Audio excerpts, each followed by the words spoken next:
ഭഗവതി ഇവിടെ വന്ന് നിൽക്കുന്നുണ്ട്. അപ്പോൾ ഭഗവതി സ്വീകരിക്കാനും അതില് അധിവസിപ്പിക്കാനും ഉള്ള ഒരു ശക്തി തന്ത്രി ചെയ്യുന്നതാണ്.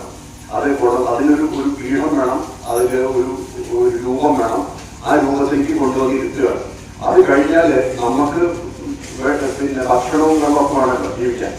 അതെന്തിനാണ്? അത് ശരീരത്തിൽ നിലനിർത്തുന്ന നമുക്ക് പല കാര്യങ്ങളും വേണം. അതേപോലെ തന്നെ വിധികളുണ്ട്, പൂജാവിധികളും നിഷ്ഠകളും ഒക്കെ ഉണ്ട് ഈ ഭഗവതിയെ ഇരുത്താനും പരിപാലിക്കാനും.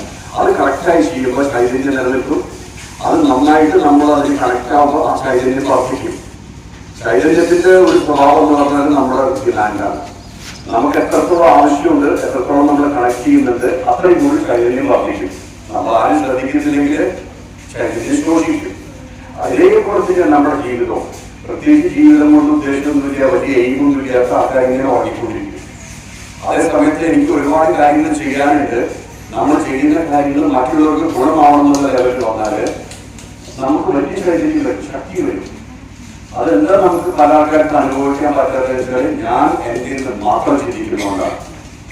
നമ്മൾക്ക് ഞാൻ എൻ്റെക്കാളും കൂടുതൽ ഞാനിപ്പോൾ ജീവിച്ചിരിക്കുന്നുണ്ട്. ഒരു 30,000-35,000 ദിവസത്തേക്ക് വേണ്ടിയിട്ട് ഇവിടെ വന്നിട്ടുണ്ട്. ഈ സമയത്ത് എനിക്ക് ലോകത്തിന് വേണ്ടി എന്ത് ചെയ്യാൻ പറ്റും? ഒന്നും ആഗ്രഹിക്കാണ്ട്, ഇങ്ങോട്ട് ഒന്നും പ്രതീക്ഷിക്കാണ്ട് എന്ത് ചെയ്യാൻ പറ്റും വിചാരിച്ചാൽ നമ്മുടെ മുഖത്ത് തേജസ് മാറും, ശക്തി മാറും. ഏറ്റവും കൂടുതൽ നമ്മൾ ഈ അത്യാഗ്രഹം വിചാരിക്കുക, അതേപോലെ തന്നെ എൻ്റേത് എന്നുള്ള ചിന്തകൾ വിചാരിക്കുക, ഒരുപാട് ഭാഗ്യങ്ങൾ വരും. പലപ്പോഴും നമുക്ക് ഭാഗ്യം വരാത്തത് എന്താണെന്ന് വെച്ചാൽ നമ്മുടെ മനസ്സ് ചെറുതായതുകൊണ്ടാണ്, സങ്കുചിതമായതുകൊണ്ടാണ്. അതായത് നമ്മൾ വലിയ കാര്യങ്ങൾ സ്വീകരിക്കാനുള്ള കപ്പാസിറ്റി ഡെവലപ്പ് ചെയ്യാത്തതുകൊണ്ടാണ്, അല്ലാതെ ഇല്ലാത്തതുകൊണ്ടല്ല. നമ്മളിപ്പോൾ കാണുന്ന ഒരു വ്യക്തിയും, ഒരു ഒരു ഒരു കുട്ടിയാണെങ്കിലും ഒരു സ്ത്രീയാണെങ്കിലും പുരുഷനാണെങ്കിലും എല്ലാവർക്കും കപ്പാസിറ്റി ഒന്നാണ്. ഇതിന് കപ്പാസിറ്റി കൂട്ടുന്നത് എങ്ങനെയാണെന്ന് വെച്ചാൽ നമ്മൾ ഉള്ളത് മറ്റുള്ളവർക്ക് ഷെയർ ചെയ്യുന്ന സമയത്താണ്.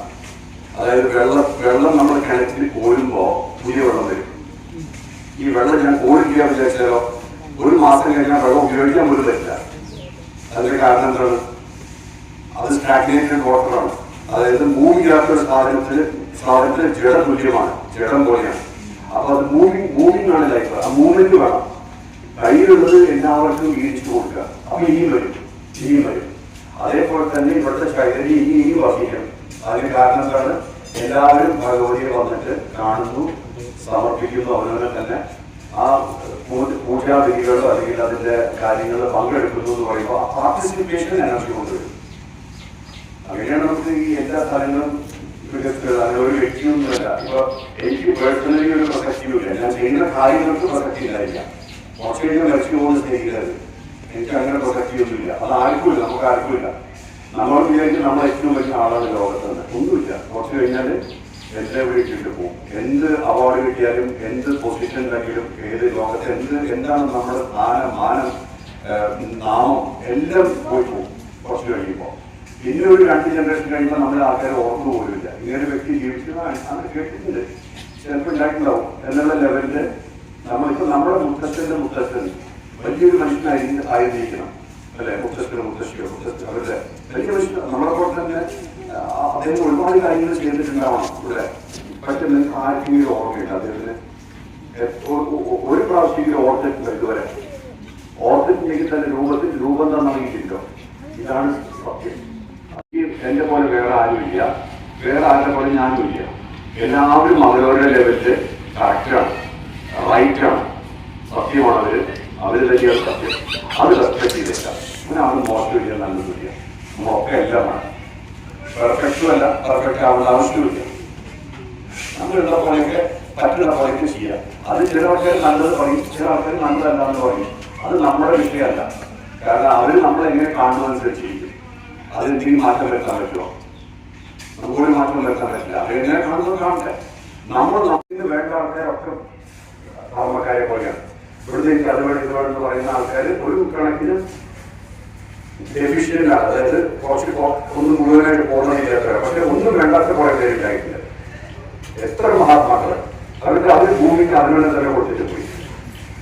അവരൊന്നും പ്രതീക്ഷയില്ല. ഇവരുടെ കഥ പറഞ്ഞു കൊടുക്കണം. അതായത് ഇത്രയും ആൾക്കാരെ നമ്മൾ ഓർക്കുന്നത് എന്തുകൊണ്ടാണ്? അവരൊന്നും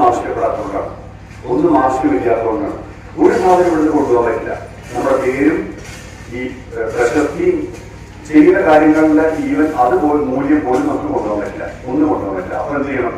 നമ്മളെ തന്നെ സമർപ്പിക്കണം ലോക നന്മയ്ക്ക് വേണ്ടി. ഇത് കുട്ടികളെ പറഞ്ഞ് മനസ്സിലാക്കണം. ഞാൻ അതുകൊണ്ടാണ് ഈ മാതൃത്വത്തിന്റെ ശക്തിയെ എപ്പോഴും എല്ലായിടത്തും പറയാറുള്ള ഒരു കാര്യമാണ്.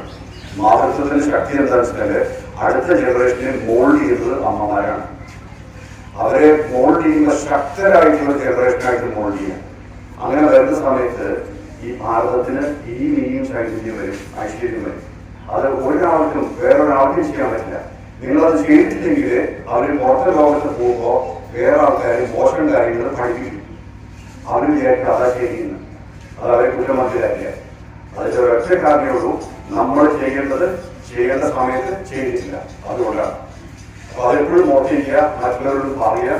അതായത് കൊച്ചു കുട്ടികളുള്ളവർക്കൊക്കെ ഇത് ബാധകമാണ്. നല്ല നല്ല കഥകൾ, ഭഗവാന്റെ കഥകളുണ്ട്, വലിയ മഹാത്മാക്കളുടെ കഥകളുണ്ട്. ഇതൊക്കെ പറഞ്ഞു കൊടുത്തിട്ടാണ് അവരെ കൊണ്ട് പറഞ്ഞാൽ ഉറങ്ങുന്ന സമയത്താണ് അവരെ പൂർണ്ണമായിട്ട് കിട്ടുന്നത്.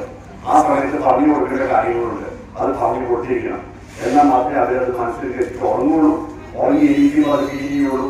അപ്പൊ അവരുടെ ലൈഫിൽ അത് വരുള്ളൂ. എല്ലാവർക്കും എല്ലാ ആശംസകളും വിനീതി. ரொம்ப நன்றி.